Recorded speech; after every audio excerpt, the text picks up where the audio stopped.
Kara, thank you so much for being on the GoGCast. Thank you guys so much for having me. I'm really happy to be here. Awesome. So I'm sitting around the digital table with yourself and Allie because we are huge Slime Rancher fans. We are indeed. We should is there a name for Slime Rancher fans? Has your community kind of given themselves the title yet? We usually just say ranchers. I don't know if there's another term out there, but that's the one that I use and that I've seen used the most. It's better than slime heads. That's what I was that's what I was gonna go with. I mean, you could try that. I don't think I've heard that one. You could definitely pass it around and see if it sticks. Slime aficionados, maybe? Yeah, but you would know best because you are the community manager at Monomi Park for Slime Rancher, correct? Correct. Yep. Awesome. So before we get into all the details about the game, I always like to find out, what you're into and how you got involved in the video game industry. Well, I grew up in Florida, and there I didn't really have a lot of access to video games growing up. It wasn't a big part of most of my life. I ended up going over to my cousin's house most of the time, and that's where I saw the latest and greatest video games. And one of the ones that super stuck out to me was Half-Life. They had just got Orange Box, and I saw that, and the gravity gun and everything blew my mind. And I thought, okay, these video games are definitely something. I should look into them.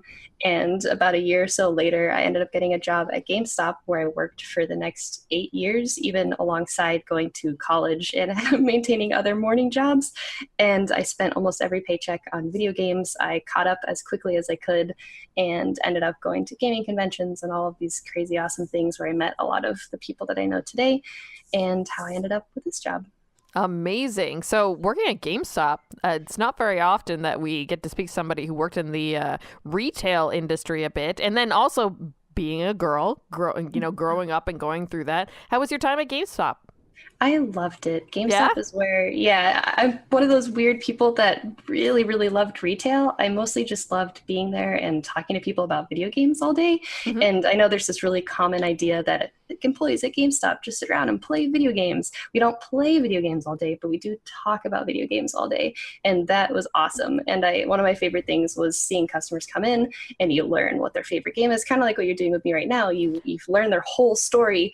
And that was my job. Every single day I would go into work and people would come in and tell me about what game they're into or what they're looking for, or they're questioning maybe they should get a DS or maybe they should get this, and they want some opinions, and I just sit there and talk to them about video games. And I found out that apparently is kind of a job, because I was doing, if you think about it, community management for GameStop. And then I found out that I can go to events and talk to people about a video game or talk to people about a product or something and hear what they're into. And it once again blew my mind. And I started looking around and figuring out, how do I get a job like that? And the rest is history, I guess. That's excellent. And did you go to school to do communications for community management, or did you just kind of fall into it? I actually went to school for psychology. Wow. Yeah, psychology and creative writing. I'm really into the way people think and what they are into. And I actually worked as a behavioral therapist for about 3 years at a school. And like I said, while I was doing that, I was maintaining my job at GameStop nights because I could not quit. I stepped down from a management position just to work as a basic employee a couple nights a week, just to continue to talk to people about video games. That's amazing. You definitely got into the right line of work. Yeah, it's awesome. I still have this weird feeling this can't be real, right? I can't be working with Slime Rancher, this adorable, amazing game, and I get to talk to people about Slime Rancher all the time. And I go in and I play the game and do game captures, and sometimes I get distracted and accidentally end up playing whenever I'm done getting my game capture. But my job is hanging out with slimes and Slime Rancher, and that's amazing. So how did Slime Rancher come into fruition, and when were you brought into the whole process? So the studio was founded in 2014, and that was with Nick and Mike, who are two co-founders. Nick is currently the game director and our CEO, and Mike is the lead engineer.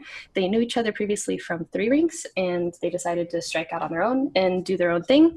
And Nick had this crazy idea of wanting to create some sort of insanely fun ball pit is kind of the way that he's described it. He really likes that ball pit feeling. One of the examples he's given is in Elder Scrolls, you could take hundreds and hundreds and hundreds of one item and put it into a room, and that was crazy fun. And he was like, there's something here. And he took that kernel of an idea and turned it into Slime Rancher. That's wild. And yeah, so they were founded in 2014. We launched the game in early access in 2016. It full released August 2017, and I joined the team in October of that year as well, which, kind of funny enough, I had been working with the team at my previous job. I was at We Love Fine, and I was working on the Slime Rancher merchandise with them for a couple of months, and then I found out they were hiring and couldn't help myself. And yeah, I've been with the team for a couple months now, and it's amazing. Very wow. Cool. I was actually lucky enough to meet Nick at E3 in 2016. And, cool. Yeah, we were actually presenting our games side by side, and it was really funny because you had Outlast on one side and Slime Rancher on the next, like right beside it. And I was like, okay, well, that's interesting, but it immediately caught my eye because, like you said, it's just so happy. Like, you just see these little adorable slimes bouncing around, and immediately I was totally drawn to it. So I can see how you couldn't resist the urge. You're right. I remember seeing one of the trailers whenever the game first launched in early access and thinking, what in the world is this, and why do I need to play it? I couldn't comprehend from the trailer what the game even was, but it was so cute, and I knew I just had to play it. And from there, I followed the development and played the game here and there, and to see where it is today is awesome, and to be on the team is something that I never thought would happen. The aesthetic's so amazing, all of it. It's just so approachable. Even the tars, like they're gorgeous and they're fun, and even though they're supposed to be mean, and the feral slimes and stuff, they're just like, I don't care. It's also calming even at its most chaotic moments. What's your favorite aspect of the game? Ooh, favorite aspect. One of my favorite things is probably just running around and exploring. I like finding really pretty corners of the game and just sitting down and appreciating that bit. I recently sent a screenshot to Nick, and it's one of the first areas in, like, whenever you first go, and there's this roundabout area and a big column in the middle. And I told him, I was like, I don't know why, but I think I'm in love with the spot.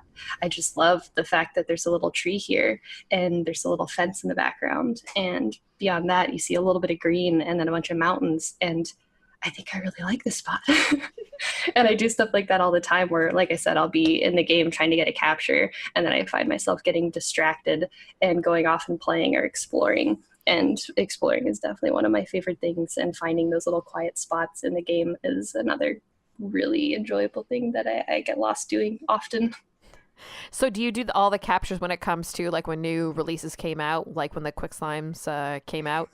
Not the videos. I mostly do the GIF captures and things that you see for the promotional stuff. The videos, we have a video guy that works on it. He's dedicated to it. He's Keith. He's great. They've been working with him for forever, as far as I know. And he handles all of our trailers. Oh, that's awesome. So obviously, since even hitting early access, it seems like you guys had a steady outpouring of content as things come down the line. Recently, with that update, also, too, it sounds like news-wise, you guys are coming to PS4 and getting a retail release. That's got to be exciting. Yeah, it's really exciting. I'm super stoked to be playing on PlayStation. We have an Xbox One. We don't often have it connected. We tend to play, me and my partner play on PlayStations together, and I'm really stoked to see what the PlayStation community thinks about the game. I know they've been asking for it for a while, and I'm over the moon and can't wait to finally have it on PlayStation. Like, we've been on Xbox and PC for a while now, and I think it's about time. And then the retail release, that I don't know, it's just really surreal to think that Slime Rancher is going to be at GameStop, and people can just go in and pick it up and see the cute little slimes all over the box and look at it. And the kid might pick it up for the first time and go like, "Mom, look at this game. This looks really fun. Can I get it?" And the mom could just buy them Slime Rancher and take it home, and I'll put it in and play it. It's really cool. It's a novel thing that you don't really think about anymore now that we're in that digital age with kids being in stores and browsing for games physically and maybe not knowing about it and being attracted by a picture on a box and just grabbing it and going with it. And it's definitely a family-friendly title. So I think you could end up with a lot of folks just picking it up for that reason alone. Yeah, I see a lot of parents that even say that they pick it up for themselves and then, or no, they pick it up for their kids and then they end up getting into it themselves, or even vice versa, where they pick it up and then their kids are taking the controller away from them and trying to play the game. Allie, did you have a question you wanted to ask? Well, I was just going to touch on the fact you mentioned how, there's been a steady stream of content added to the game since it's launched. And I mean, I just have to say, it's so impressive to see so many updates coming out of a relatively small team. And there's just been nonstop additions to the world, and it's been great to see. Yeah, and that's one of the strong points of the guys going into this. So Nick and Mike, like I mentioned earlier, had worked together at Three Rings, and they're really comfortable and really familiar with working and managing a live game. And whenever they were looking into releasing early access, Nick kind of realized that early access is basically like having a live game, and he started treating it that way, where every update there's a big, meaty, awesome piece of content that's coming with it, and we're adding all this new stuff all the time. And old players are really excited and are really happy about the new stuff that's being added. And then you have a chance to introduce the game to new players. And if you just keep that cycle going, you're going to constantly have your old players being refreshed with new content. And they're going to be really happy and really pumped about the game. And they're going to have an opportunity to bring in new players with this new content. And they may have seen Slime Rancher 10 times before and haven't really, decided to pick it up. And then they'll see, oh, wow, there's this new zone and there's this new slime and they're still adding stuff. Yeah, I guess I'll get it. And everybody's happy. Yeah, I mean, I think, some titles struggle with longevity and keeping a game alive. And I'm really glad that that's not the case with Slime Rancher. It seems like it has so much life already in it and so much life left to live. And just with the latest, Mochi's Megabucks update, that was great. I mean, so much fun.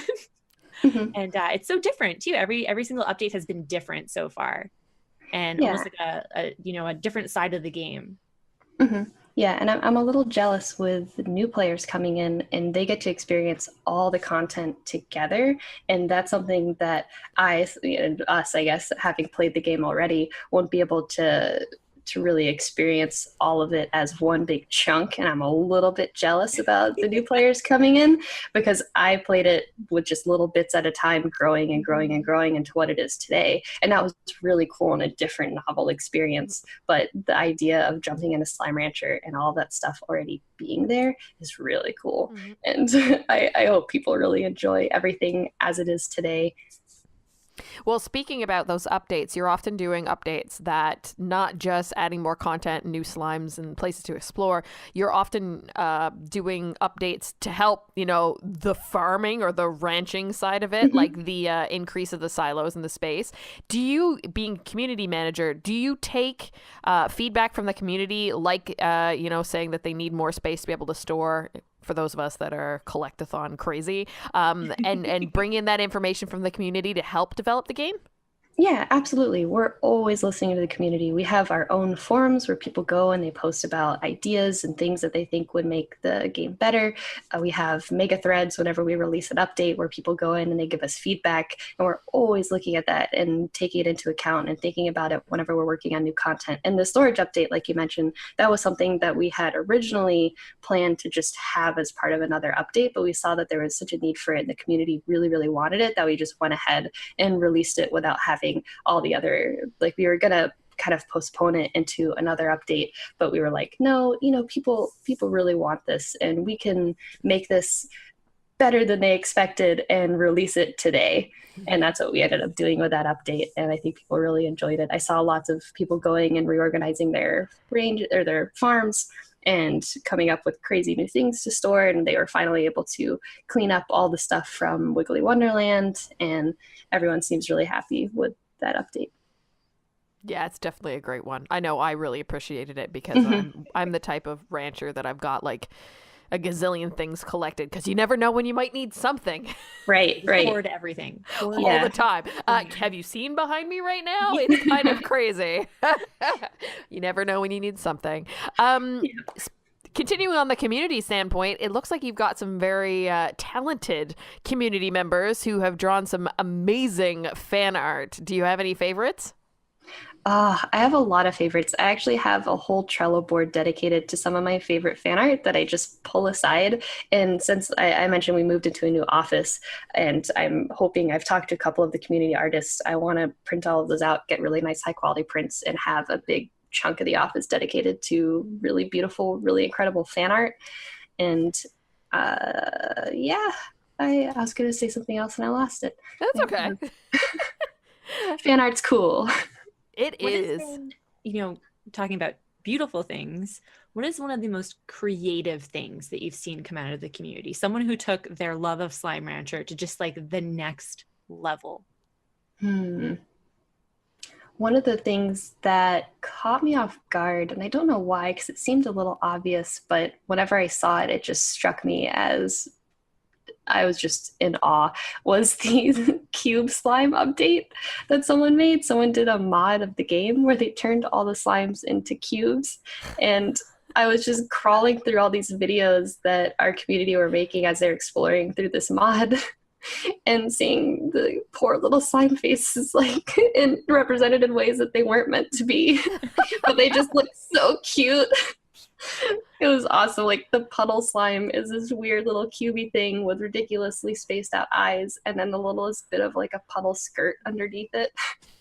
I'm gonna have to go look that up. That sounds amazing. I played it on Xbox, so I haven't encountered any of the mods yet, and it's that's like a whole area that I haven't gone down for additional content while I wait for more stuff from you guys. They aren't official mods, but they are out there in the community. Exactly. Yeah. That's expected, PC gamers. Right. And art-wise, outside of the mod community, I think a lot of the things that I really enjoy in general is whenever people come up with their own slimes and they come up with these crazy ideas behind them. They don't just say, hey, we should have a raccoon slime or something, and it's cute. But whenever they come up with this whole like plot behind the existence of the slime and how it interacts with the world and what its plorts do, they kind of write their big Slimepedia article where they say what people back on Earth are using the slime plorts for and what they're doing with the world, and they come up with the different largos and different abilities that it has and kind of how it can wreak havoc on your ranch and how it's used for good and evil.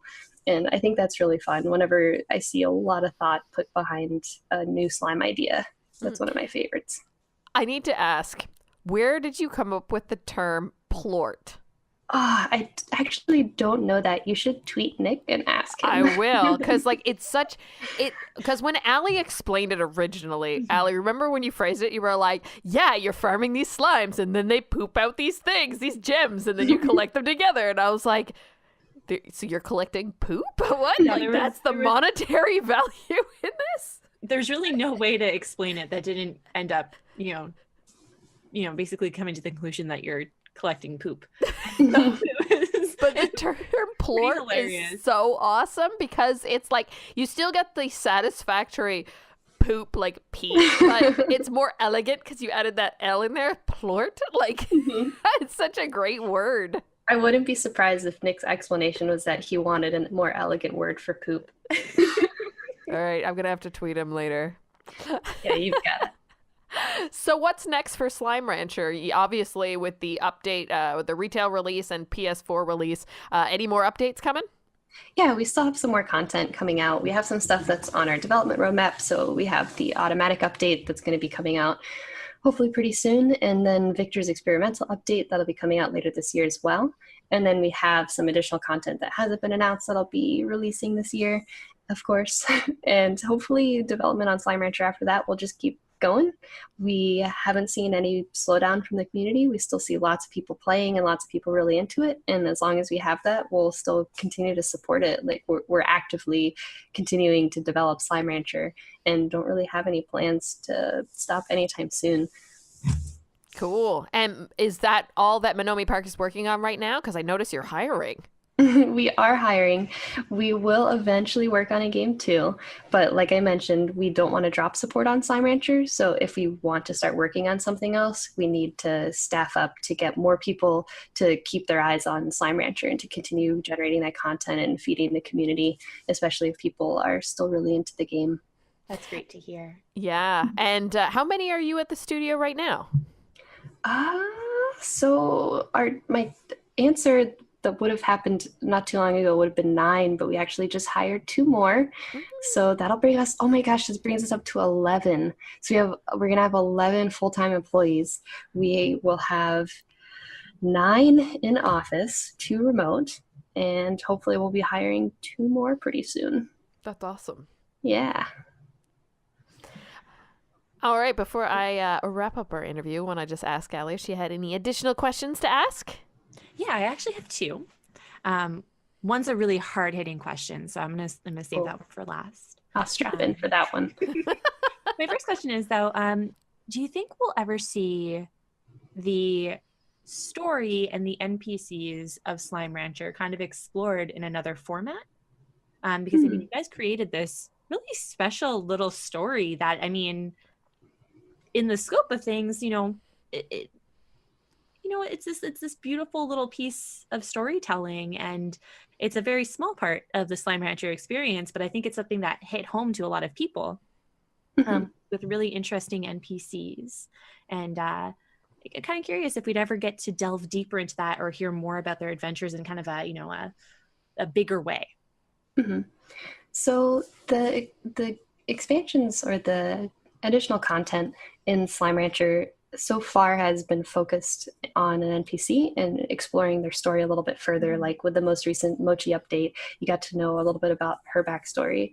But you're right, there is a lot there, even with that expansion and additional info that I'm sure could be explored in a number of ways.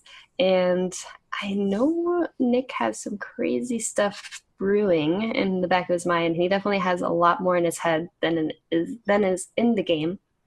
So I short answer, I wouldn't be surprised. Long answer, no official plans, but I think that there's a lot there that can be explored. And I would be really excited to see more on Ogden. He's one of my favorites. And yes.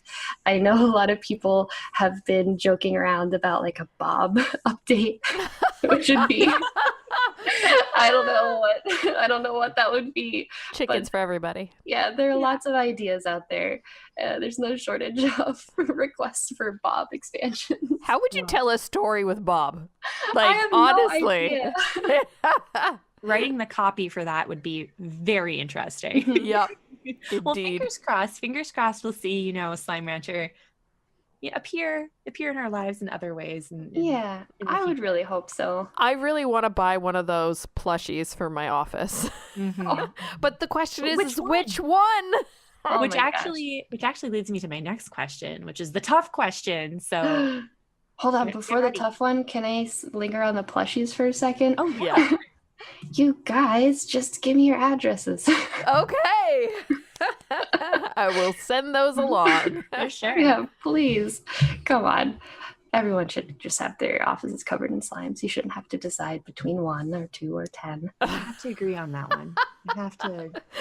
They're so damn cute though, but like I think that's what's so endearing about the game is you want to collect them and farm them and find out what Largos they're going to make because they're so damn cute. Mm-hmm. Yeah, you want to collect them and farm them and hoard them. Looking at you. It's a bad thing until you get to the point where you have so many Largos and they're producing so many plorts that it can't handle it anymore, and your game starts to chug because I've got like 20 different Largos in all over my farm of different types in different bins in different places. Oh my goodness, it was insane. Oh gosh, but it was so pretty. Optimize. It was so pretty though with the I think it's when you make the Largos of the mosaic ones, they sparkle and explode. Yeah, beautiful and very dangerous and chaotic. Mm-hmm. All right, so Allie, hard-hitting. I have my hat on. I'm ready to go. Yeah. We're prepared. I've got to ask you, what is your favorite slime? Okay. That was my response. When Leah asked me, I was like, how am I It's okay. supposed to? How do you pick just one? This has taken me months, I'm not even joking, months to figure out, Mm-hmm. because this is a question that is asked, and I have found that more often than not, my heart belongs to the rock slime. Oh, Sweet, Okay. sweet little blue boy. oh, they're so cute. Yeah, you'll see my Twitter banner is two very adorable rock slimes. And every time you see them. And do you like them in their OG form, or do you like it when they're in Largo form? I prefer them OG. If we're going Largos, then Honey is always a good one to go for. Tabby, you can't go wrong. Like they're all pretty dang adorable. But rock slime, one time I broke open a crate and a rock slime came out, and I teared up a little. Oh. And I'm not being dramatic. I So broke awesome. it open, and he popped out and just had this cute little smile and looked at me. And he has these little, like, the front rocks look like little arms, and he looks like he's just sitting there, like, dancing a little. And I posted about it in Slack, and no one responded to me. No one feeds into my crazy delusions of...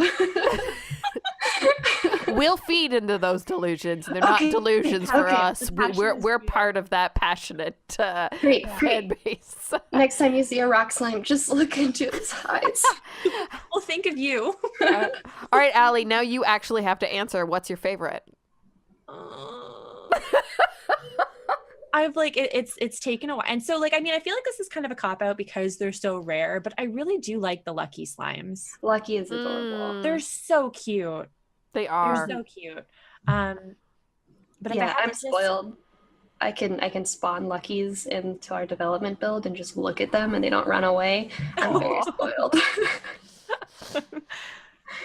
If I had to pick just a regular one though, probably have to go with the honey slimes. Yeah, they're cute. Yeah, they're really adorable. Or the phosphors. Oh I yes. can't choose. I can't See, choose. right. And it's tough. So my likes, so I'll always rock slime is my rock, that'll be Yeah. my one. But day-to-day basis, it kind of changes. So some days I'll be really into phosphors because they're just the cutest little glow bellies in the world. Yeah. And then other days I'm like, oh, look at Honey, so sweet. And no one knows what they're up to. They just think they're so sweet. And then other days it just changes. Yeah, I'm all about those mosaics. There's something about them. They look like stained glass windows, meet prisms, meet awesomeness, and they make very, very interesting Largos. Meets Death by Fire, meets... Cute and deadly. That I'm okay with that. Kara, thank you so much for being on the show. We really appreciate it. Before I let you run away, if you could push your social media and the company's social media so that everybody could go track down Slime Rancher and play it for themselves. Yeah, so we're just Monomi Park on Twitter, so you just spell out the company name, you got it. And then I'm Kairomatic. It's a little funky spelling because someone took my normal handle. It's Kairomatic, Kairomatic. And yeah, that's where you can find me. That's where you can find Monomi Park and all of our doings with Slime Rancher. Awesome. Thank you again. This has been awesome. I can't wait to play more. And tell your team they're making great things. We love them. I will. Thank Yes, you guys so thank them much for for your us. support, and thank you for having me on your podcast.